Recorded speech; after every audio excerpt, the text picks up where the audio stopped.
ধীরে ধীরে আতঙ্ক কাটছে, স্বাভাবিক হচ্ছে পরিস্থিতি। ঘরেও ফিরছেন ঘরছাড়া অনেকেই। এই অবস্থায় তদন্ত শুরু করল সিট। একজন অতিরিক্ত পুলিশ সুপারের নেতৃত্বে 9 সদস্যের একটি বিশেষ তদন্তকারী দল সিট গঠন করা হয়েছে ইতিমধ্যেই। সিটের তদন্তকারীদের সাহায্য করার জন্য জঙ্গিপুর পুলিশ জেলার তরফ থেকেও আলাদা করে 10 জনের বিশেষ একটি দল গঠন করা হয়েছে।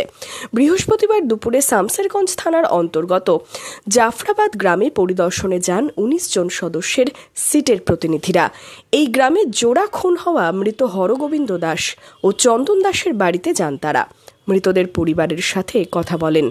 গ্রামের পরিস্থিতি খতিয়ে দেখা হয়। জঙ্গিপুর পুলিশ জেলার পুলিশ সুপার আনন্দ রায় জানান, বুধবার রাত পর্যন্ত 60টি মামলা নেওয়া হয়েছে, গ্রেপ্তার হয়েছে 274 জন। আরও বলেন, কালকে সন্ধ্যেবেলা পর্যন্ত 43 জনের লিস্ট আমাদের কাছে আছে। এখন শুনলাম আরও কিছু ফিরেছে, প্রায় 80 জন মতো এরকম পাওয়া যাচ্ছে।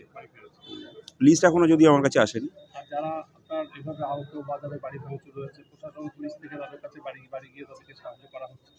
হ্যাঁ, অনেক কিছু করা হচ্ছে।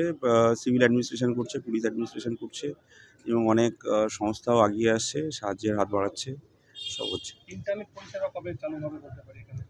এটা ডিপেন্ডস।